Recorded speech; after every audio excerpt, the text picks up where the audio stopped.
Welcome to the WDW Reflections Podcast. Here, we'd love to talk about the Walt Disney World Resort, the way we remember it, how it's changed, and why we still enjoy visiting the most magical place on Earth. So come with us on a podcast journey as we reflect on the WDW Reflections Podcast. Disney World. So this week on March 1st of 2022, the big reveal, the big Star Wars Galactic Star Cruiser, the Halcyon, will take its official maiden voyage from the Walt Disney World Resort. Over the past week, Disney has held several opportunities for media and folks like that to take a voyage, and many of those articles and videos have been posted online. And quite honestly, it looks pretty spectacular. The everything that I've seen, the videos, and I've read a couple articles and stuff, and it's getting a lot of rave reviews, at least from, those media folks that are getting a chance to see it and experience some of what's going to be going on. And so we thought we'd talk about that for a few minutes. So Tony, I know you and I talked about it for a couple of minutes offline this morning. And Ron, I don't know if you've had the chance to look at any of those videos or anything with I know you're not the gigantic Star Wars nerd that Tony and I are. You're more of the casual Star Wars fan, but have you had a chance to take a look at any of the Galaxy or the Galactic? No, but Star as we were Cruiser? Talking, I definitely have interest in seeing it. I don't have pockets that deep to be able to go enjoy an inclusive experience, though I hope that it's kind of a new theme, and that as more and more come about, that the price will come down so that the average consumer can enjoy that. But I'm very intrigued by it and anxious to hear reviews by people that do take advantage of it. I tell you, the videos look pretty awesome. Tony, what do you think? I know you and I talked about it a little bit this morning, but let's talk about it for a second or two here with our audience. And what were your takes?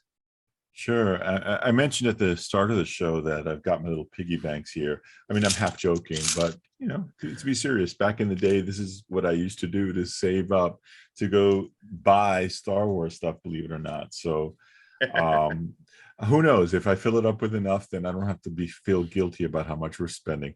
It definitely, when I had heard about this, obviously my interest is big in it, but it was sort of from a distance. I didn't really think it was something that I would be that crazy about. But when I saw the visuals start to pop in and I watched some of the experiences that other vloggers had put up, I was just completely taken away. My jaw was dropping, especially when I thought the room looked really cool, and the experiences that you get to do on there.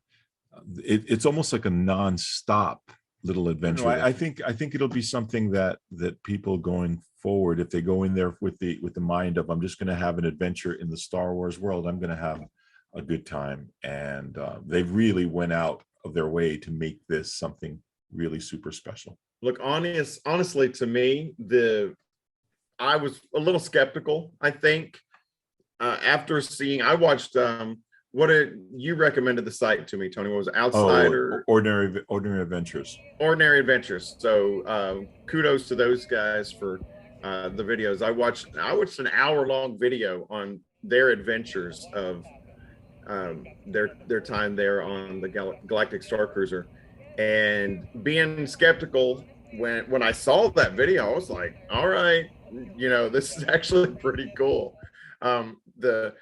What's cool about it is that you can participate in as much or as little as you want. And you might go do something and be like, it's time for a nap, and go back to your room.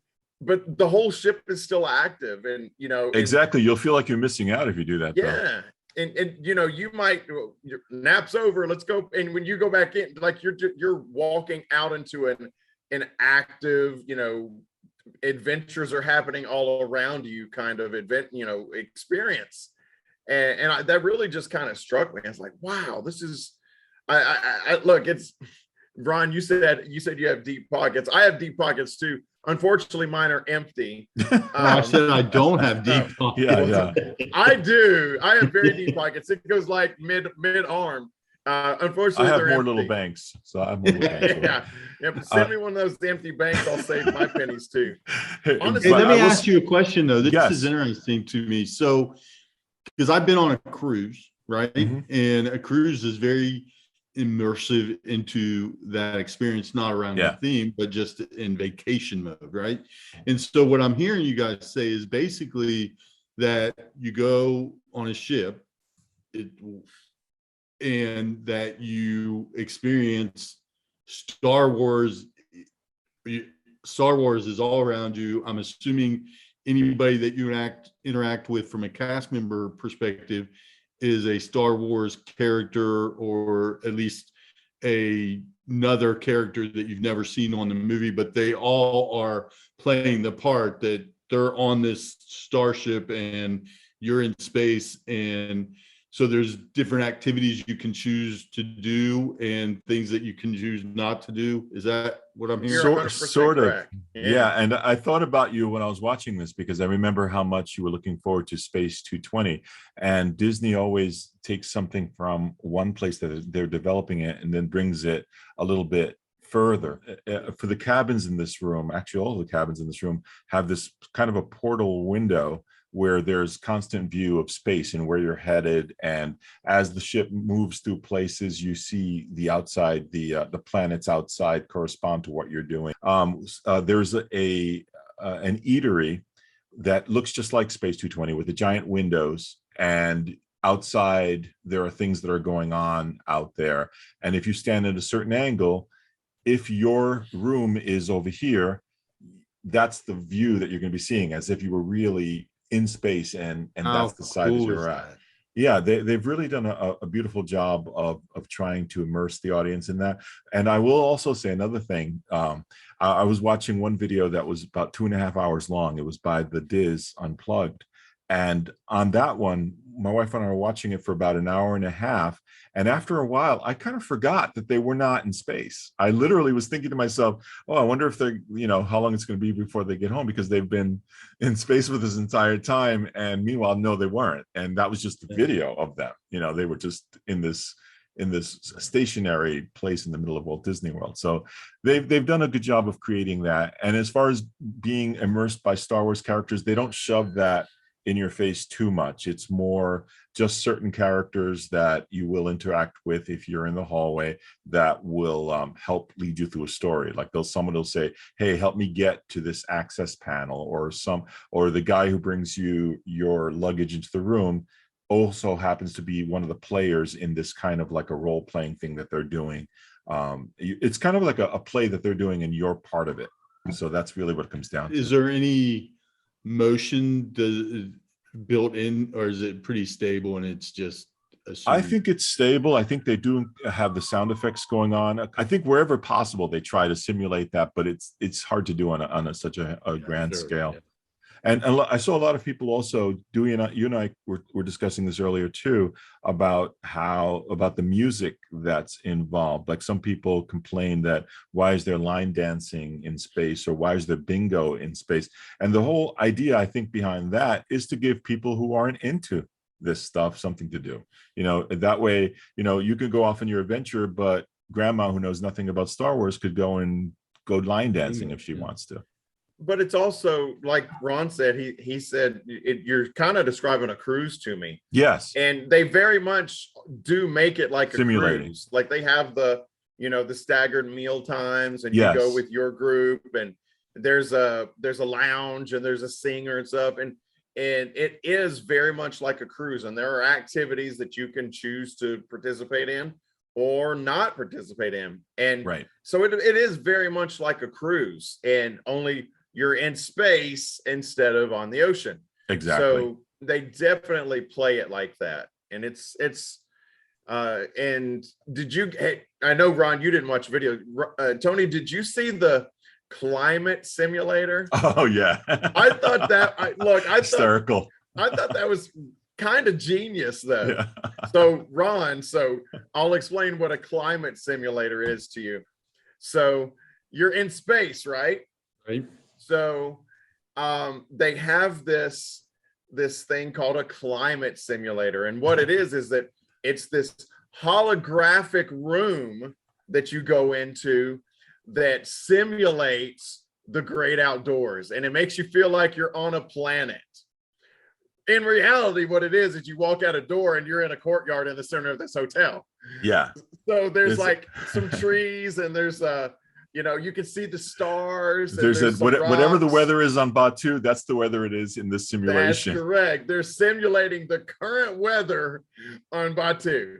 So, I thought that was pretty genius, because I can understand, cruise ships are huge, but there is a small group of people that get claustrophobic or feel trapped, So I can see how if you're in this building for 48 hours, you might feel like, oh my God, let me out of here. So all you got to do is go to the climate simulator and you can feel like you're outdoors. I thought that was like a stroke of genius. I thought that was really cool. That's actually really cool so that you can stay in that mindset. If you're really wanting to stay in that mindset, I'm in space, yet have an opportunity to get a little bit of fresh air. A little bit of fresh air, absolutely. And I thought that was pretty neat. So I wouldn't say I was like a hater for this thing. I was a little skeptical.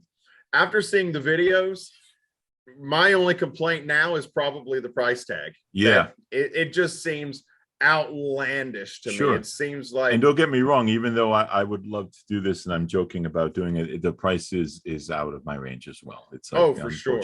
For sure. Well, for $6,000 though, honestly, Disney has never backed down from prices. Yeah. Their cruises are literally double the price of any other cruise.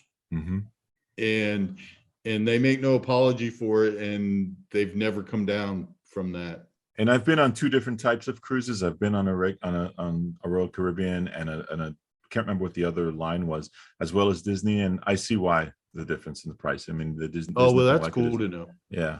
I'm no longer a naysayer for the Galactic Star Cruiser. I'm no longer a negative Nancy or a negative Nelly or whatever in name, negative Nick, whatever. If it were $1,500, I'd probably be booking it right now. Yeah. But $1,500 a person, maybe. Yes. Maybe. But $6K. Well, it's kind of what it comes out to. It actually comes out to about $2,500 a person, roughly. Right. Yeah. And I mean, when you're talking that much for a 4-year-old or something, they don't even differentiate by age. They're like, humans cost this much, and it's a little much for me. Although I will say really quickly, as you and I had been discussing earlier, that I had seen another show about a resort that had cabanas for rent on the beach, and those cabanas just to rent for a couple of hours while you're on the beach were $1,000 each, and that's just for a couple of hours. And the same with Broadway shows. At one point, you could see a Broadway show like The Producers or Hamilton or some of those. That was $800 a seat. So the price point is always up for dispute. I guess if you can manage it and not worry about it, then that's great. And if you can't, we sit here and we go, well, that would be nice, but we can't. Well, Tony, I also cannot afford to see Hamilton on the beach in a cabana. I can't afford that either. So add that to the list of things I can't do right now. So yeah, it looks great. So maybe somebody can. Hey, if I'd love to, if we have a listener that actually goes and enjoys it, I'd love. Oh yeah. To get their review and even maybe possibly invite them to talk about it. Absolutely. Yeah, right. Yeah, hey, if you don't enjoy it, whichever way, would love to know what the real reaction is from people who paid to go on the ship. Or if you need a personal assistant to go with you on your voyage, I will gladly carry your suitcase. Just call me. I'll go with you. I will polish your shoes, whatever you need. And you guys are pretty tall. I was watching 2 videos that said that they fit that the side, They're the in bunks, wall. right? Yeah. They fit people up to about 6'5". So I think you guys are good. I'm 6'2", so Yeah. I'm in. Sweet. I'll take a bump. All right. That was fun, guys. Thanks. Listen to the complete show on your favorite podcast streaming services, now including Apple Podcasts and Spotify. Find us online at WDW Reflections Podcast.